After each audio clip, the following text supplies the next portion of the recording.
Xolajon, Allo? O'rtoq qalaysan? siz aytgan qiz bilan uchrashdim. Xo'p, zo'r joyga olib boraman ovqatlantirgan. Ana bola bilan ko'rishdim. Yomon boyvachchaga o'xshaydi. Hozir eng qimmat restoranga boraman. Shunaqangi pulini ishlama hali bilmaydi. Boshiga nimalar tushishini. Bechiragina. Harib. Ayyo, nimalar deyapsan? Men unga tegmayman. Yigitim bor-ku. Shunchaki pul kerak, pul. Bo'pti, o'zi kelyapti. Keyin gaplashamiz. Mavzunaxon, sizdan tanishganimdan xursandman yana bir bor.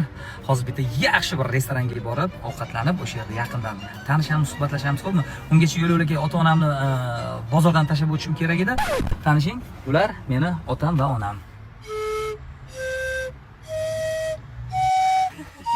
Assalomu alaykum. Sen tez bitin zat var, hech kimga aytma.